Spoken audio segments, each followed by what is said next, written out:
Puji Tuhan, saya sampaikan selamat pagi dan salam sejahtera dalam Tuhan kita Yesus Kristus. Haleluya. Sungguh kita bersyukur Tuhan mengaruniakan kepada kita lagi kesempatan untuk beribadah kepadanya, bersekutu dan menikmati firman-Nya.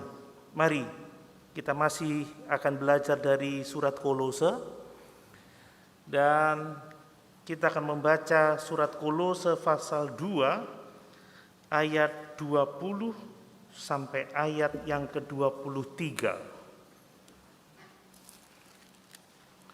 Kolose pasal 2 ayat 20 sampai 23, demikian firman Tuhan. Apabila kamu telah mati bersama-sama dengan Kristus dan bebas dari roh-roh dunia, mengapakah kamu menaklukkan dirimu pada rupa-rupa peraturan, seolah-olah kamu masih hidup di dunia? Jangan jamah ini, jangan kecap itu, jangan sentuh ini. Semuanya itu hanya mengenai barang yang binasa oleh pemakaian dan hanya menurut perintah-perintah dan ajaran-ajaran manusia. Peraturan-peraturan ini walaupun nampaknya penuh hikmat dengan ibadah buatan sendiri, seperti merendahkan diri, menyiksa diri, tidak ada gunanya selain untuk memuaskan hidup duniawi. Haleluya. Puji Tuhan. Bapak, Ibu, Saudara yang dikasihi oleh Tuhan, pada kesempatan ini saya akan menyampaikan kebenaran firman Tuhan tentang kesalehan yang sejati. Bagaimana sih kita sebagai orang Kristen dapat bertumbuh dalam kekudusan, bertumbuh dalam hidup saleh, bertumbuh dalam keselamatan seperti yang dikehendaki oleh Tuhan. Nah, ayat-ayat yang kita baca ini merupakan teguran dari Rasul Paulus kepada jemaat di Kolose, sebab mereka telah mengikuti guru-guru palsu.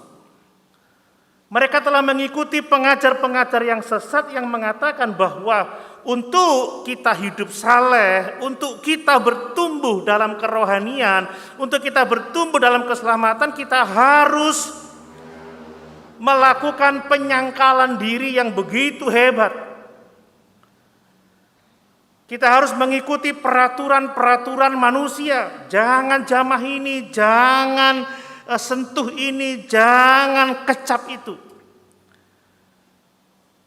Jemaat di Kolose mengikuti pengajar-pengajar palsu yang mendorong mereka untuk mengikuti ibadah-ibadah buatan mereka sendiri. Kata Paulus, ibadah ini memang sepertinya penuh dengan hikmat, tetapi sesungguhnya tidak ada gunanya sama sekali. Mereka harus merendahkan diri, mereka harus menyiksa diri, mereka harus mengadakan hal-hal yang berhubungan dengan menjauhkan kesenangan duniawi. Sebab tanpa melakukan hal-hal itu, mereka tidak akan bisa bertumbuh dalam kesalehan sejati. Ini yang membuat kenapa Paulus menegur dengan keras jemaat di Kolose ini. Mereka sudah dimerdekakan di dalam Kristus, mereka sudah menerima hidup yang baru di dalam Kristus, mereka telah mengalami pengampunan dosa hanya oleh karena korban Kristus, mereka telah dibebaskan dari kekuatan kuasa-kuasa kegelapan hanya oleh Kristus, tetapi mereka memperhambakan diri lagi kepada berbagai-bagai macam peraturan yang tidak datang dari Tuhan. Bapak, Ibu, Saudara yang dikasihi oleh Tuhan, pengajar-pengajar palsu ini mempromosikan yang namanya penyangkalan diri. Itu sebabnya kenapa Paulus berkata, sekalipun tampaknya penuh hikmat, gitu ya, ayat yang ke-23, walaupun nampaknya penuh hikmat dengan ibadah buatan sendiri, seperti merendahkan diri, menyiksa diri, ini tampaknya berhikmat. Ini mempromosikan yang namanya penyangkalan diri, tetapi saya mau tegaskan bahwa penyangkalan diri yang diajarkan oleh guru-guru palsu ini tidak sama dengan penyangkalan diri seperti yang diajarkan oleh Tuhan Yesus dan rasul-rasulnya. Jadi kalau kita tidak teliti, kalau kita tidak jeli, mudah sekali kita terperangkap dalam praktek ibadah seperti ini. Bahwa dengan menyangkal diri sedemikian rupa, membatasi diri, tidak menjamah ini, tidak menjamah itu, beribadah dengan menyiksa diri, orang dapat mencapai kesalehan hidup. Tetapi ini berbeda dengan yang diajarkan oleh firman Tuhan, sehingga Paulus menegur jemaat ini dengan keras. Saya mau menyampaikan bahwa Paulus mengajarkan kesalehan itu tidak akan dapat dicapai melalui usaha sendiri, menyangkal diri, ya menyiksa diri yang dikenal dengan istilah asketik. Nanti saya akan menggunakan istilah itu untuk menyebut ajaran palsu ini.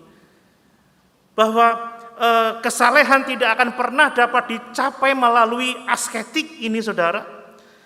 Tetapi kesalehan, pertumbuhan rohani, pertumbuhan dalam keselamatan hanya didapat dalam persekutuan dengan Yesus. Amin. Hanya didapat tatkala kita mengidentifikasi diri kita dengan Yesus, saat kita diidentifikasikan melalui kematian dan kebangkitan Yesus. Ini yang Paulus ajarkan.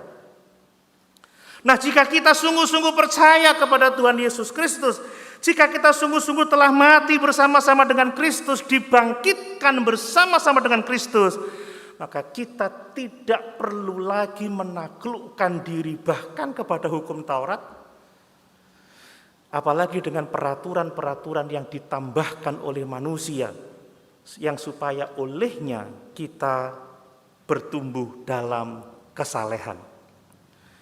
Mari pagi ini kita mau belajar bersama-sama hal yang sangat penting, hal yang mungkin tidak mudah untuk dipelajari, tetapi kita perlu mengetahui ini. Saya tadi bersyukur ya lihat jam, tumben ini jam 9.20 udah saya bisa menyampaikan firman Tuhan. Ini artinya akan lama, saudara. Oh, udah mulai ketawa. Ini sesuatu yang perlu, yang penting.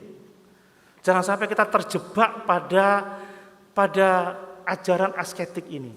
Kita berpikir bahwa dengan menyangkal diri seperti maunya kita sendiri, menyiksa diri, mengikuti larangan ini, larangan itu, tidak boleh begini, tidak boleh begitu, tidak boleh makan ini, tidak boleh makan itu. Kita berpikir bahwa kita bisa menyenangkan Tuhan. Kita berpikir bahwa kita bisa bertumbuh dalam kesalehan. Kita berpikir bahwa kita bisa bertumbuh dalam keselamatan. Tidak. Kesalehan sejati, pertumbuhan iman, keselamatan hanya di dalam Kristus Yesus Tuhan kita. Kita telah dimerdekakan di dalam Yesus dan jangan mau lagi diperhamba oleh hal-hal yang seperti ini.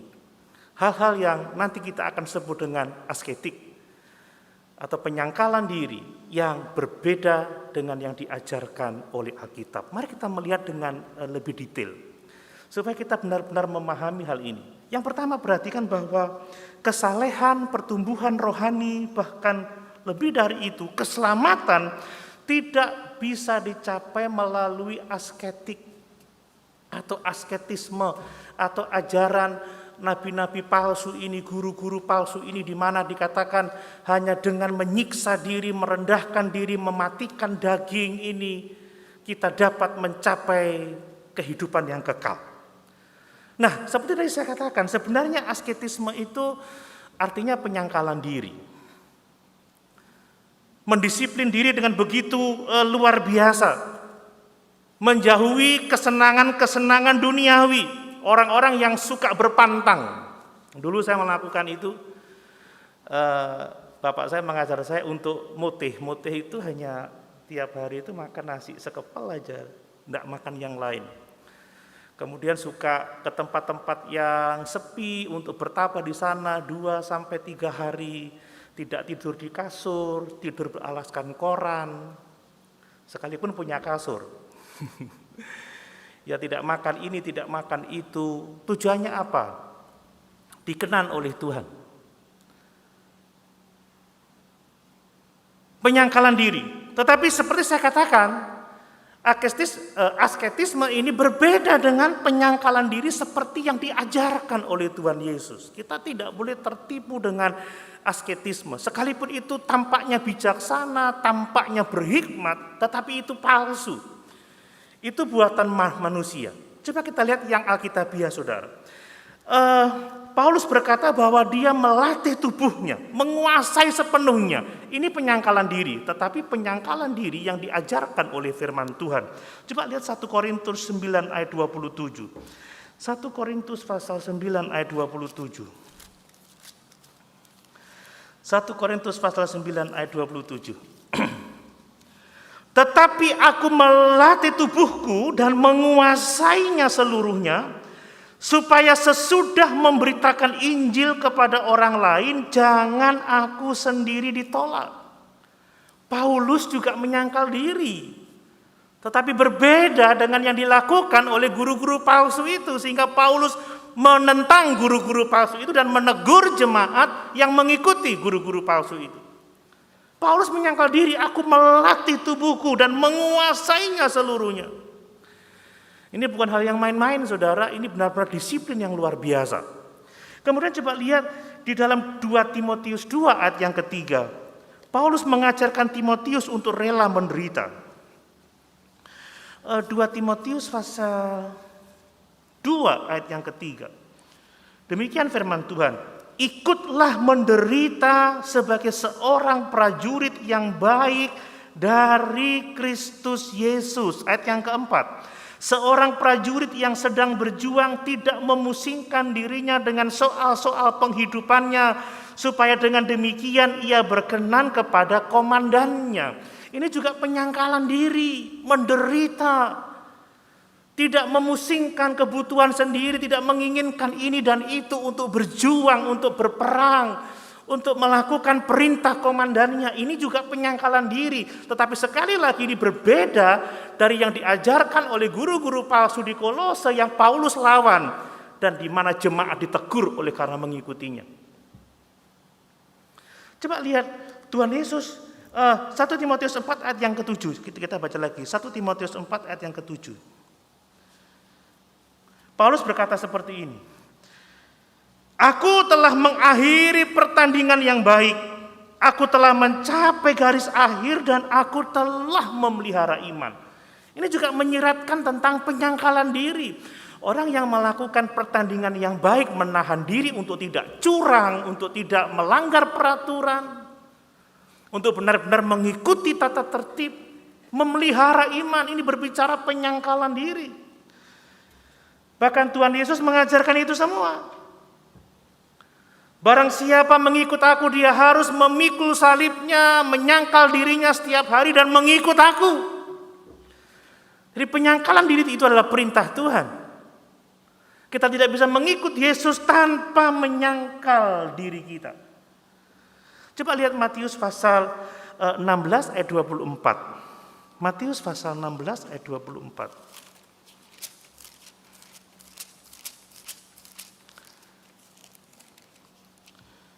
Demikian firman Tuhan.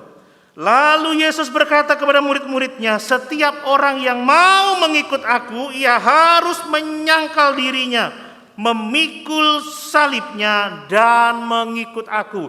Ini penyangkalan diri.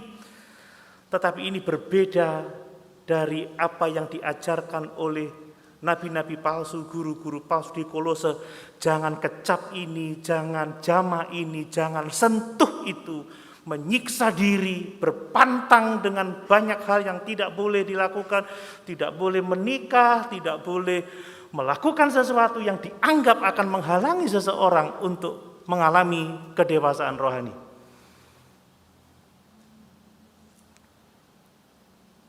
Ini berbeda. Sebab penguasaan diri, disiplin Kristen itu bukan hasil dari usaha manusia, tetapi hasil dari pekerjaan Roh Kudus dalam hati kita. Amin. Ini yang membedakan antara yang jasmani dan yang rohani. Saudara, sesuatu boleh tampaknya sama, tetapi ada yang rohani, ada yang jasmani. Asketik ini murni jasmani. Tapi penyangkalan diri Kristen itu adalah buah dari Roh Kudus. Coba kita lihat dalam Galatia 5 ayat 23. Galatia pasal 5 ayat 23. Demikian firman Tuhan. Galatia pasal 5 ayat 23. Kelemah lembutan penguasaan diri, tidak ada hukum yang menentang hal-hal itu. Kalau kita baca ayat 22, tetapi buah roh ialah kasih, dan yang terakhir adalah penguasaan diri. Jadi disiplin diri, penguasaan diri, seperti Paulus katakan, aku melatih tubuhku, menderitalah sebagai seorang prajurit yang baik, itu bukan karena pekerjaan daging, tetapi itu semua karena pekerjaan Roh Kudus. Itu adalah buah Roh Kudus. Jadi ada perbedaan yang sangat besar antara peraturan-peraturan yang dibuat oleh nabi-nabi palsu, guru-guru palsu, yaitu asketis itu, dengan disiplin rohani, penyangkalan diri rohani seperti yang diajarkan oleh firman Tuhan. Mari kita melihat apa bedanya supaya kita nggak mudah tertipu dan supaya kita bisa menjalani hidup ini dengan sukacita. Amin. Nanti Pak Pendetanya pakai jam tangan agak bagus dibilang nggak rohani. Susah ya kalau gitu ya. Tapi kalau dasinya itu saja, itu yang rohani. Saya udah 4 minggu dasinya ini aja. Karena saya tinggal di milenia. Dasi yang di rumah nggak saya ambil. Oh, ini yang rohani, ini yang asketik, ini yang Pak Doni ini imannya luar biasa ini, nggak ganti-ganti dasi. Supaya kita nggak keliru. Nanti mau makan capcay, waduh nggak rohani ini. Nanti kepingin fuyung hai juga salah.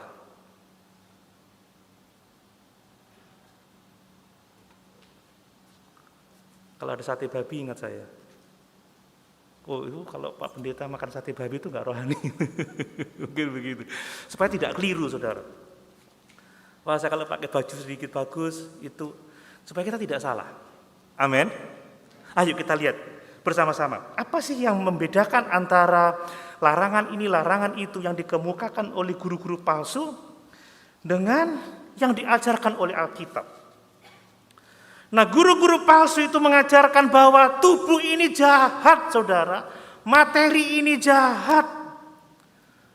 Materi tidak mungkin dapat menyenangkan Tuhan karena perbuatan daging semata-mata jahat. Itu sebabnya daging ini harus dihancurkan, harus ditaklukkan, harus didisiplin se-ekstrim mungkin.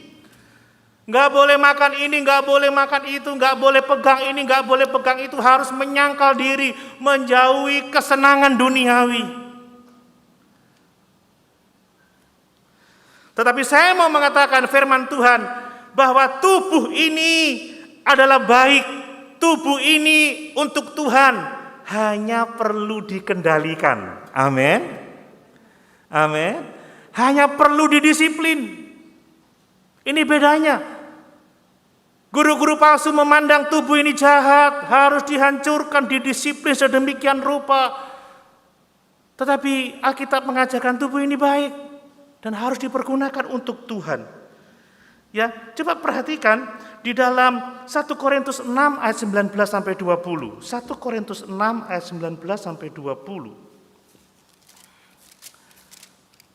Ditulis seperti ini. Ya. Atau tidak tahukah kamu bahwa tubuhmu adalah bait Roh Kudus yang diam di dalam kamu, Roh Kudus yang kamu peroleh dari Allah, dan bahwa kamu bukan milik kamu sendiri, sebab kamu telah dibeli dan harganya telah lunas dibayar. Karena itu muliakanlah Allah dengan tubuhmu. Amin. Kalau guru-guru palsu mengatakan tubuh itu jahat, roh yang baik, makanya tubuh harus didisiplin, harus dihancurkan, harus dipatahkan kuasanya, harus ditaklukkan dengan penderitaan, dengan begitu banyak larangan. Tetapi Alkitab berkata tubuh kita ini adalah bait Roh Kudus. Tubuh kita ini baik. Amin, saudara. Bahkan kita dipanggil untuk memuliakan Tuhan dengan tubuh kita. Paulus mengatakan, persembahkanlah tubuhmu sebagai persembahan yang kudus, yang hidup, yang kudus, dan yang berkenan kepada Allah. Pakailah anggota-anggota tubuhmu sebagai senjata-senjata kebenaran, bukan senjata-senjata kelaliman. Jadi perbedaan mendasarnya adalah bahwa orang-orang yang palsu ini melihat bahwa tubuh itu jahat harus ditaklukkan, tapi Alkitab mengajarkan tubuh itu baik Roh Kudus, maka disiplinkan. Amin, saudara. Maka kuasai. Jangan dipakai untuk berbuat dosa. Ya, jangan dipakai untuk memukul orang dengan niat jahat. Tapi pakai untuk menolong, pakai disiplin dirimu supaya tubuhmu sehat untuk Tuhan. Jangan merusak tubuhmu yang adalah bait Allah dengan minuman-minuman keras, dengan asap, kan begitu. Dengan obat-obatan yang merusak ginjal, misalkan seperti itu. Bolehlah makan bipang, tapi ya sebulan sekali lah. Tidak sepiring penuh, kan begitu. Ya cukup 1 lepek, kalau kurang nambah 1 lagi. Masih kurang lagi, ya nambah 1 lagi. Tapi namanya bulan depan gitu. Tapi nggak boleh, kalau kamu makan bipang, kamu nggak bisa menyenangkan Tuhan. Bukan begitu. Amin. Jadi tubuhmu itu bait Roh Kudus. Jaga, pelihara, disiplin. Jangan dipakai untuk hal-hal yang jahat. Seperti pujian sekolah minggu itu. Gimana itu? Tanganku kerja buat Tuhan, bukan kerja buat setan. Mulutku memuji namanya, bukan mengutuk namanya. Kakiku berjalan cari jiwa, upahmu besar di surga. Nah, untuk kerja buat Tuhan butuh disiplin. Untuk bersaksi butuh latihan, butuh menguasai diri. Aku melatih tubuhku supaya aku setelah memberitakan Injil, aku sendiri tidak ditolak. Kaki berjalan mencari jiwa butuh disiplin, butuh latihan, butuh ketaatan, butuh ketundukan kepada Allah. Tetapi tidak sama dengan orang-orang itu. Ya, mereka pantang ini, pantang itu, tetapi sesungguhnya mereka tidak takluk pada Tuhan. Mereka hanya takluk pada pengertian mereka sendiri. Makanya disebut sebagai peraturan-peraturan buatan manusia, ibadah-ibadah buatan sendiri. Bapak Ibu, untuk berkorban butuh latihan tidak? Halo?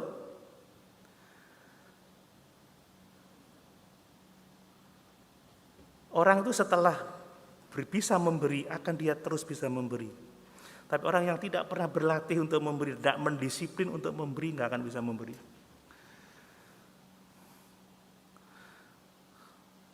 Otot ini bisa mengangkat 15 kilo, perlu mulai dari 1 kilo, 2 kilo, 3 kilo, sampai 15 kilo. Istri saya luar biasa disiplinnya, tiap pagi habis masak, dembel. Jadi kalau suami marah bisa gini dia. Dulu tak belikan yang 1 kilo, enteng Pak. Tak belikan 2 kilo. Abot, mari ngono, enteng Pak. Kurang Pak, 3 kilo. Abot Pak, sekarang enteng Pak. Sekarang 6 kilo, enteng sambil makan. Itu butuh disiplin, saudara. Amin. Itu gambaran sederhana aja. Pak Pendeta, kebaktian kok jam 6 pagi sih? Kepagian, tergantung latihan. Dibuat jam 9, kok jam 9 buka toko, lah kan bingung saudara ya.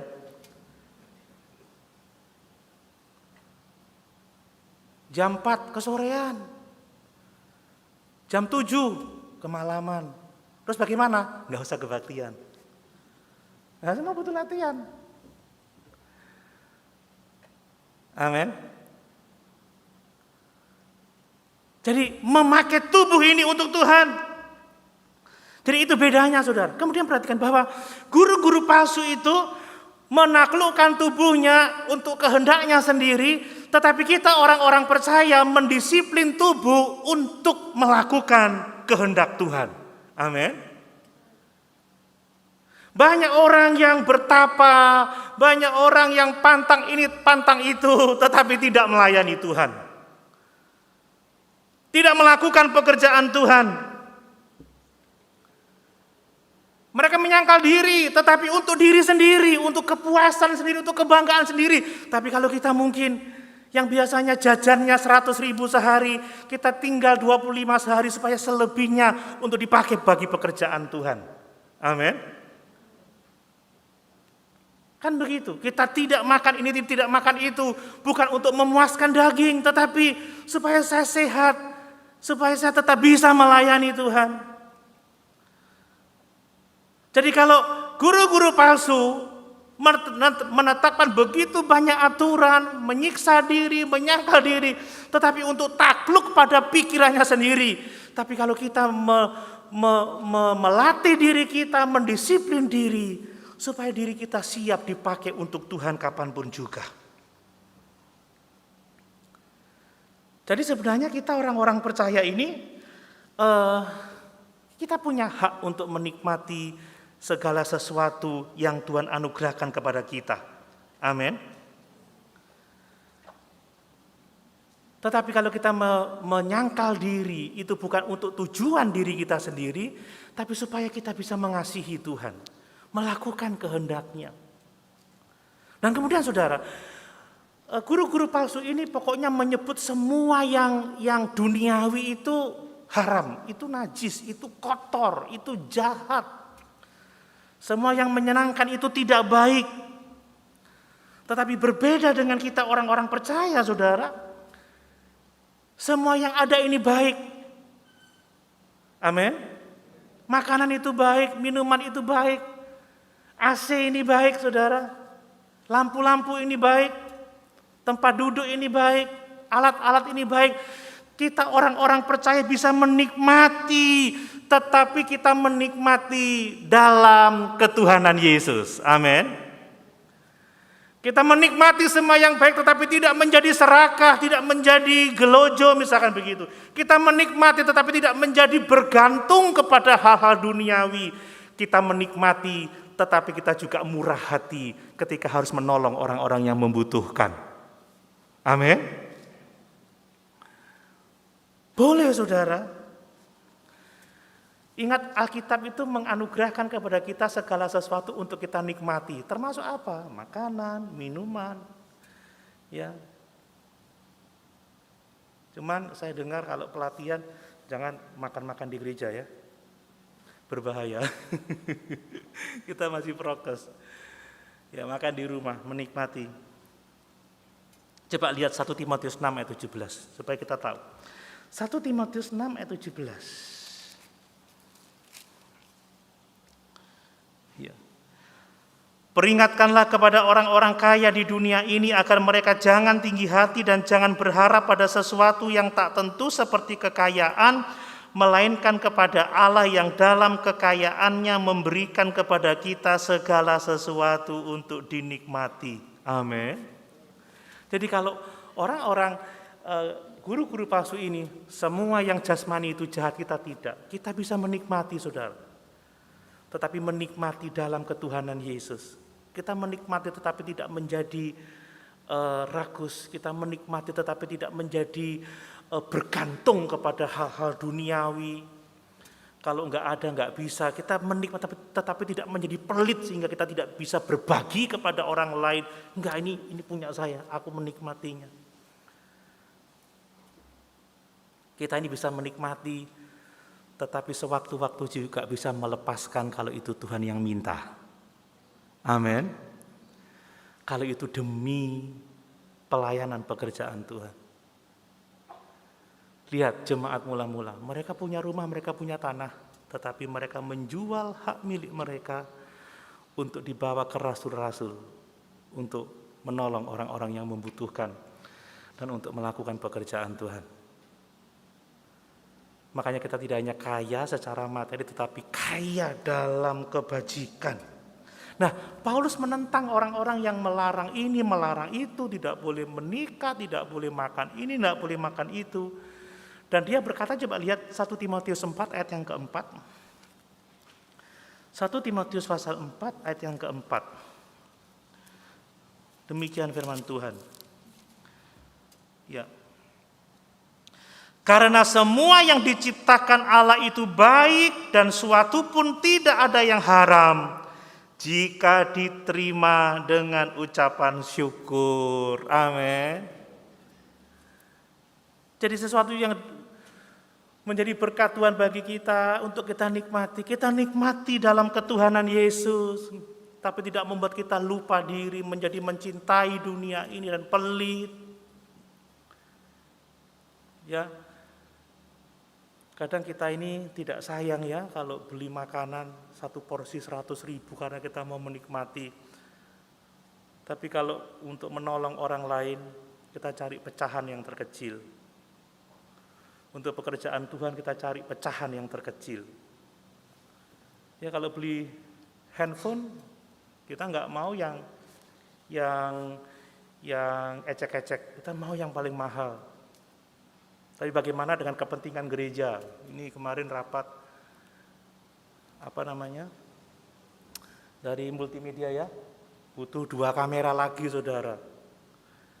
Masih butuh switcher untuk video ya, supaya kalau katanya ada jemaat yang mengatakan kalau nyorotnya di puter-puter itu pusing. Jadi kalau ada switcher itu ada tiga kamera, ketika mau pindah ke kokris tinggal diklik langsung kokris yang kelihatan. Kalau mau lihat ibu gembala tinggal klik ibu gembala yang kelihatan. Mari kita berkorban untuk itu. Amin saudara. Mereka memohon, padahal mereka selama ini yang melayani kita. Kalau nggak ada mereka, dulu kita nggak akan bisa online. Nah ini mereka butuh bukan untuk kepentingan sendiri. Kita perlu dukung. Ya, kita harus melakukan yang terbaik. Tapi permintaannya handycam ya. Berdoa supaya dapat kamera yang sama dengan itu. Amin. Kita boleh menikmati, tetapi kita juga harus mengerti, melakukan apa yang dikehendaki oleh Tuhan. Nah saudara, yang berikutnya, guru-guru palsu ini memandang bahwa kegembiraan, kesenangan itu salah. Tetapi sesungguhnya menyangkal diri di dalam Kristus itu memungkinkan kita untuk menikmati sukacita yang lebih besar, menikmati kesenangan yang lebih besar. Perhatikan, Tuhan itu memberikan sukacita kepada setiap orang yang percaya kepadanya, yang mengasihi Dia, yang mengikuti kehendaknya. Jadi jangan berpikir gembira itu salah. Ingat, hati yang gembira adalah obat. Coba kita baca dalam Mazmur 16 ayat 11. Mazmur 16 ayat 11. Mazmur pasal 16 ayat 11. Engkau memberitahukan kepadaku jalan kehidupan, di hadapanmu ada sukacita berlimpah-limpah, di tangan kananmu ada nikmat senantiasa. Amin. Kesenangan bagi Tuhan bukan sesuatu yang salah. Karena di hadapan Tuhan ada sukacita yang berlimpah-limpah dan tangan kanannya ada nikmat yang luar biasa. Kalau Bapak Ibu membaca dalam Yohanes pasal 15 ayat 11, Yesus menghendaki supaya sukacita kita menjadi penuh di dalam Tuhan. Coba lihat Yohanes pasal 16 ayat 11. Yohanes pasal 16 ayat 11. Demikian firman Tuhan. 15 ayat 11. Semuanya itu kukatakan kepadamu supaya sukacitaku ada di dalam kamu dan sukacitamu menjadi penuh. Wow. Jadi bagaimana orang bisa bilang kesenangan itu salah? Sukacita kita butuhkan dalam hidup ini. Tapi sukacita yang berasal dari Tuhan tentunya. Amin.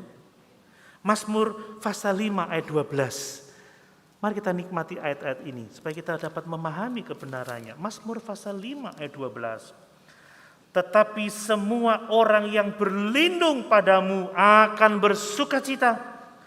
Mereka akan bersorak-sorai selama-lamanya karena Engkau menaungi mereka dan karena Engkau akan bersukaria orang-orang yang mengasihi namamu. Amin. Luar biasa. Ada sukacita bagi kita, orang-orang yang tahu menyangkal diri, yang tahu mengasihi Tuhan, orang-orang yang tahu berlindung pada Tuhan, orang-orang yang mengandalkan Tuhan, yang mengasihi Tuhan, yang bersandar kepada Tuhan.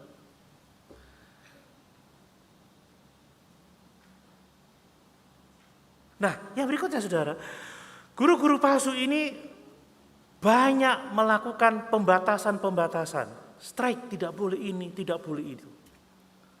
Hanya boleh yang ini saja, yang itu tidak boleh. Tetapi sesungguhnya kalau kita menyangkal diri di dalam Tuhan, kita mengasihi Tuhan, kita mentaati Tuhan, ada kebebasan yang lebih besar. Amin. Kebebasan apa? Kebebasan untuk melayani Tuhan. Kebebasan untuk melayani sesama, saudara.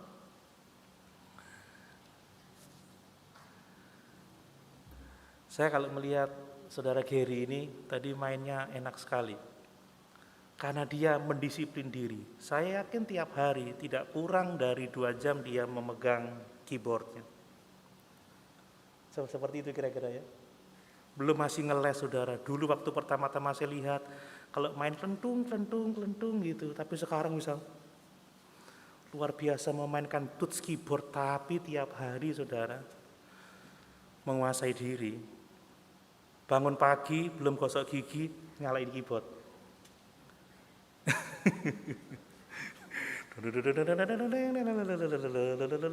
Waktu Jehu dulu diajari sama bundanya, tiap rumah pulang, terus gitu aja. Kalau main terus baca not balok bisa, kok bisa ya?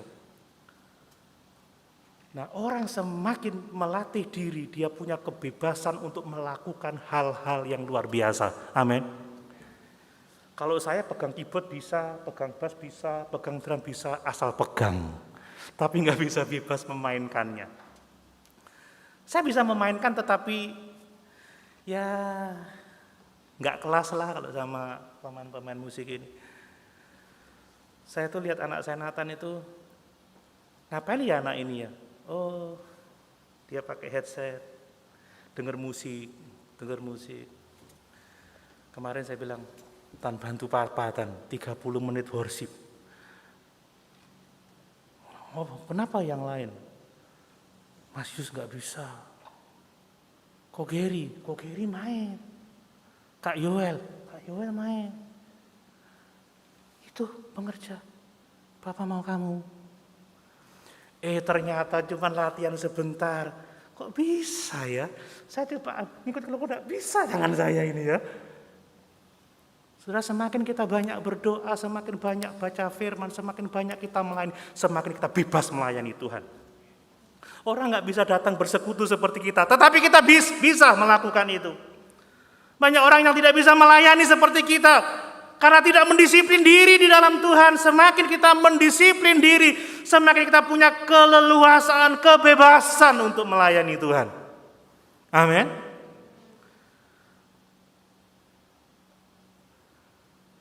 Mungkin orang bilang, kok Pak Pendeta kalau ngomong kok enak ya? Iya latihan nih beribu-ribu jam sudah saudara. Amin. Sampai Lucky itu bisa nge-shoot kata-kata saya.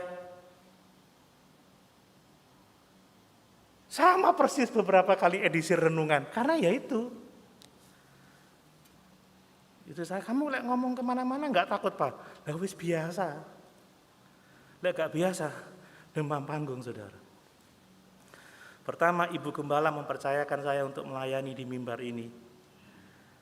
Saudara bisa membayangkan rasanya dak dikduk, wah luar biasa. Saya yakin singer-singer yang baru-baru ini grogi-grogi dulu kan. Sekarang udah bunda, kapan jadwal saya ya kan. Amin. Kalau yang biasa kebaktian, Ibu Gembala kapan lagi kebaktian ini? Kok lama sekali? Sabar, online dulu. Kalau yang nggak pernah kebaktian, puji Tuhan. Nggak perlu tunjuk hidung ke Ibu Gembala, nggak perlu absen. Iya kan? Yang benar-benar setia rajin, tanya terus kapan. Gak enak, gak sejahtera. Tapi yang memang gak terbiasa ya, puji Tuhan saja. Nah, ini sesuatu yang perlu kita pahami, saudara. Amin. Justru membawa kita lebih bebas lagi melayani Tuhan. Coba seandainya saya kursus ke Bunda Evi, 1 bulan saya bisa, bukan ya, gini ya kalau Bunda Evi. Keyboard. Bapak Ibu yang mungkin merasa, aku nggak bisa pelayanan, kumpul sama mereka, ikut latihan, nggak sampai lama, bebas melayani Tuhan. Amin. Kalau nggak mau ya nggak bisa. Tapi beda dengan jangan ini, jangan itu. Tapi tidak bisa leluasa melayani Tuhan. Tapi di dalam Tuhan, ketika kita mengasihi Tuhan, melayani Tuhan, mendisiplin diri di dalam Yesus, kita diberi kebebasan, kemampuan untuk lebih lagi melayani Tuhan, lebih lagi melayani sesama.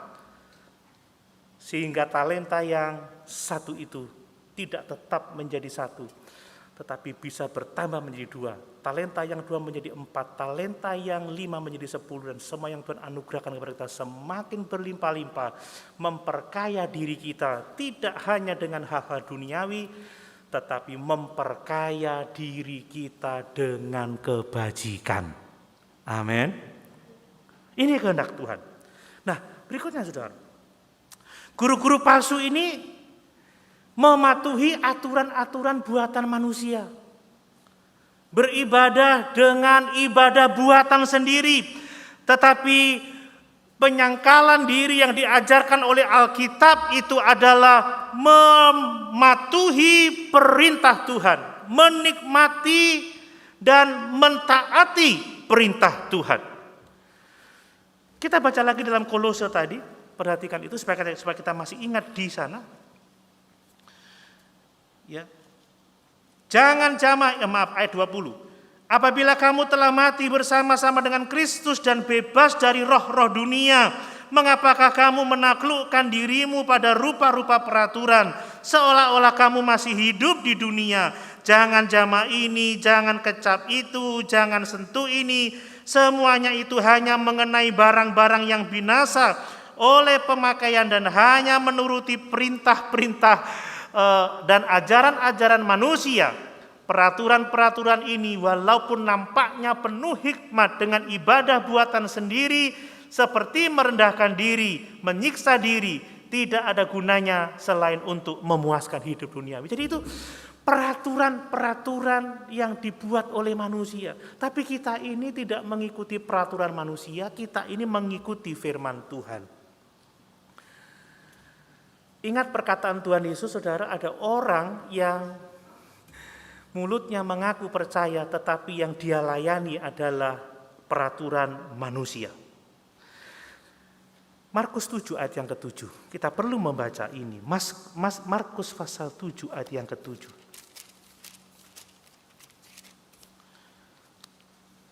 Perhatikan. Percuma mereka beribadah kepadaku, sedangkan ajaran yang mereka ajarkan ialah perintah manusia. Coba kita loncat ayat yang ke-9. Yesus berkata pula kepada mereka, sungguh pandai kamu mengesampingkan perintah Allah, supaya kamu dapat memelihara adat istiadatmu sendiri. Jadi saudara, Banyak orang yang menambahkan pada kebenaran firman Allah aturan-aturan yang memberatkan, padahal itu tidak dimaksudkan oleh firman Tuhan. Ya, seperti pergumulan orang percaya pertama gereja mula-mula. Apakah harus disunat ini orang yang non-Yahudi? Ternyata tidak harus disunat. Kalau tidak sunat kamu tidak selamat, kan begitu. Kalau kamu tidak gini, padahal itu aturan tambahan manusia saja. Hanya ada satu perintah, hormatilah hari Sabat, tetapi orang-orang Yahudi menambahkan ratusan perintah yang memberatkan, yang mereka pikir harus diterapkan dalam waktu hari Sabat. Ya mungkin kalau kita mau mengikuti firman Tuhan, ya kita minggulah, kita harus berhenti dari rutinitas biasanya, kita bisa bersekutu antar orang percaya, kita mendengarkan firman bersama-sama, melayani bersama, terus ditambah lagi. Ya, tidak boleh menggok ke kolam renang, tidak boleh menggok ke rumah makan, nggak boleh menggok nongkrong-nongkrong di pinggir pantai. Ya, kalau selama pandemi memang nggak boleh. Tadi udah nggak ada pandemi, ditambah aturan seperti itu. Ya, kalau ke gereja nggak boleh pakai sandal jepit, ditambahi seperti itu. Betul bagi yang punya sepatu. Yang nggak punya sepatu, ya punyanya sandal jepit, ya pakai sandal jepit. Harus beralaskan kaki. Bagi yang punya alas kaki, yang nggak punya ya cekeran tidak apa-apa. Nanti gereja menyiapkan sepatu seperti masker seperti sekarang ini ya, harus pakai masker gereja siapkan. Tapi kita tidak boleh menambah aturan-aturan yang memberatkan yang sebenarnya itu tidak datang dari Tuhan. Maksud saya seperti itu. Kita perlu disiplin, kita perlu rapi, kita memang perlu memberi yang terbaik, tapi kalau nggak ada ya jangan dipaksakan dan harus diada-adakan sehingga orang tidak datang ke gereja gara-gara tidak punya sepatu. Maksudnya jangan seperti itu.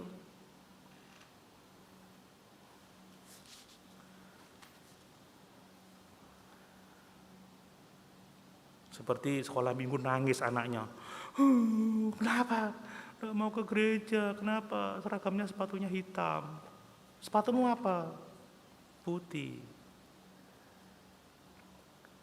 Ya nggak sepatu hitam, nggak boleh ke gereja, nggak boleh nyanyi. Wah itu nggak boleh saudara. Membuat orang akhirnya terpisah dari persekutuan. Jadi yang esensi malah ditinggalkan. Nah, orang Yahudi seperti itu. Kita nggak boleh terjebak pada hal yang sama, dan guru-guru palsu seperti itu kita nggak boleh terjebak pada hal yang sama.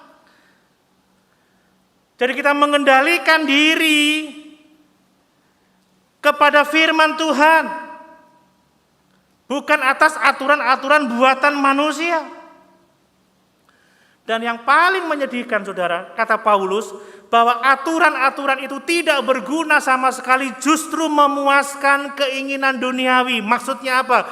Bahwa sesungguhnya aturan-aturan manusia tidak mengatasi persoalan-persoalan daging kita, tetapi justru membangkitkan kesombongan dalam hidup ini. Pada akhirnya kita akan berkata pada mereka yang tidak punya aturan, nah kamu tidak bisa ikut aturanku, kamu tidak sesuai dengan yang seharusnya. Ya toh? Itu menjadi sesuatu yang harus kita perhatikan. Dan yang lebih penting saya mau sampaikan, bahwa guru-guru palsu ini mengikuti aturan-aturan ibadah menyiksa diri, motivasinya supaya dikenan oleh Tuhan, supaya diselamatkan oleh Tuhan, supaya lebih diberkati oleh Tuhan. Tetapi disiplin rohani di dalam Kristus, kita melakukan disiplin melatih diri, menyangkal diri, karena kita tahu kita sudah diselamatkan oleh Tuhan. Kita melakukan bukan untuk kita dikasihi, bukan untuk kita diberkati, bukan untuk kita lebih dikenan. Kita menyangkal diri karena kita mengasihi Tuhan yang sudah mati dan bangkit bagi kita. Kita melakukannya karena kita tahu Yesus begitu luar biasa bagi kita.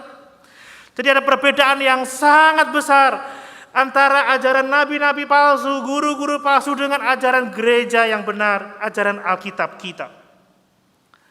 Bahwa di dalam Kristus kita telah mati terhadap hukum Taurat yang tidak akan pernah bisa menghasilkan keselamatan kita.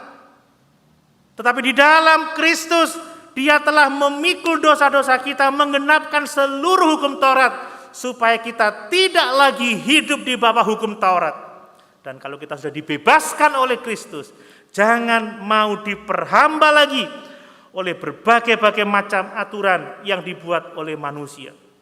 Dalam Galatia pasal 2 ayat yang ke-19, mari kita baca. Paulus berkata seperti ini, sebab aku telah mati oleh hukum Taurat untuk hukum Taurat, supaya aku hidup untuk Allah. Aku telah disalibkan dengan Kristus. Salib mengakhiri semua tuntutan hukum Taurat. Keselamatan membebaskan kita dari ketentuan aturan-aturan hukum Taurat. Keselamatan hanya oleh kasih karunia Allah kita. Amin, saudara. Makanya jangan mau lagi diperhamba dengan berbagai-bagai macam peraturan yang sebenarnya tidak dimaksudkan oleh Tuhan. Oleh karena kita telah diselamatkan oleh Yesus, dimerdekakan oleh Yesus, oleh kematian Yesus, tidak perlu lagi kita ikut aturan-aturan yang dibuat oleh manusia itu. Mari saudara, ya aturan-aturan itu selalu berurusan dengan hal-hal yang jasmani, bukan hal-hal yang rohani. Jangan jamaah ini, jangan jamaah itu, jangan kecap ini, jangan kecap itu. Ingat, masalah dosa itu di tingkat hati, saudara. Hanya dengan percaya Yesus, dikuduskan oleh Yesus, mengikuti Yesus, bersatu dengan Yesus, kita akan mengalami pertumbuhan rohani dan kita akan mengalami yang namanya keberkatan yang luar biasa dari Tuhan. Kita hanya mengikuti kehendak firman Tuhan. Amin. Bukan pikiran-pikiran manusia. Yang kedua, yang terakhir, ini pendek, saudara. Kalau tadi kesalehan tidak dapat dicapai oleh asketisme, yang kedua, bahwa kesalehan hanya dapat dicapai melalui identifikasi dengan Kristus. Hanya dicapai melalui persekutuan dengan Yesus. Tadi kita membaca Kolose pasal 2 ayat 20. Apabila kamu telah mati bersama dengan Kristus dan bebas dari roh-roh dunia, maka kamu telah bebas dari semua hukum Taurat dan aturan-aturan yang dibuat oleh manusia. Yesus telah memakukan dosa-dosa kita di atas kayu salib, telah memakukan surat hutang itu di atas kayu salib. Kita dibebaskan dari semua tuntutan hukum Taurat. Kita selamat hanya oleh karena kasih karunia, bukan karena usaha kita, bukan karena pekerjaan kita. Asketis itu jahatnya adalah mereka selamat bersandar pada kekuatan diri kita sendiri. Tetapi sesungguhnya kita selamat karena Yesus sudah mengerjakan keselamatan bagi kita. Kita tinggal percaya Yesus, mengasihi Yesus, mentaati Yesus, bergantung pada Yesus. Adalah baik kita menyangkal diri, saudara, tetapi jangan kita menyangkal diri karena kita merasa mampu selamat dengan usaha kita sendiri. Kita menyangkal diri karena kita tahu Yesus sudah membebaskan kita, Yesus sudah menyelamatkan kita. Amin. Ada beberapa ayat sebagai penutup yang mau kita baca. Roma 7 ayat yang ke-6. Roma 7 ayat yang ke-6. Demikian firman Tuhan. Tetapi sekarang kita telah dibebaskan dari hukum Taurat, sebab kita telah mati bagi Dia yang mengurung kita, sehingga kita sekarang melayani dan dalam keadaan baru menurut roh, dan bukan dalam keadaan lama menurut huruf hukum Taurat. Galatia pasal 2 ayat 19 sampai 20. Ayat yang terakhir, Galatia pasal 2 ayat 19 sampai 20. Sebab aku telah mati oleh hukum Taurat untuk hukum Taurat, supaya aku hidup untuk Allah. Aku telah disalibkan dengan Kristus, namun aku hidup, tetapi bukan lagi aku sendiri yang hidup, melainkan Kristus yang hidup di dalam aku, dan hidupku yang kuhidupi sekarang di dalam daging adalah hidup oleh iman dalam Anak Allah yang telah mengasihi aku dan menyerahkannya untuk aku. Amin. Saudara, kalau kita sudah beriman kepada Yesus, mati bersama-sama dengan Yesus, maka kita keluar dari seluruh tuntutan hukum Taurat. Itu sebabnya jangan lagi mau memperhambakan diri kepada peraturan-peraturan yang dibuat oleh manusia itu. Kita telah berpindah dari dalam maut ke dalam hidup. Kita tidak hidup di bawah tuntutan hukum Taurat, tetapi sekarang di dalam Yesus kita hidup di dalam kasih karunia yang besar. Amin. Jangan sampai ada yang menggoda kita dengan asketisme. Jangan sampai ada yang menawan kita, menarik kita untuk mengikuti aturan-aturan buatan manusia. Tetapi mari kita berpegang pada Yesus yang telah mati satu kali bagi kita, yang telah dikuburkan dan bangkit bagi kita untuk memberikan hidup yang kekal kepada setiap orang yang percaya kepadanya. Ingat bahwa kesalehan hidup, bahwa kedewasaan rohani, bahwa keselamatan tidak didapat melalui ibadah-ibadah buatan sendiri yang mengandalkan daging, tetapi didapat karena kita telah percaya kepada Yesus dan telah mati bersama-sama dengan Yesus dan dibangkitkan bersama dengan Yesus. Sama-sama kita berdiri.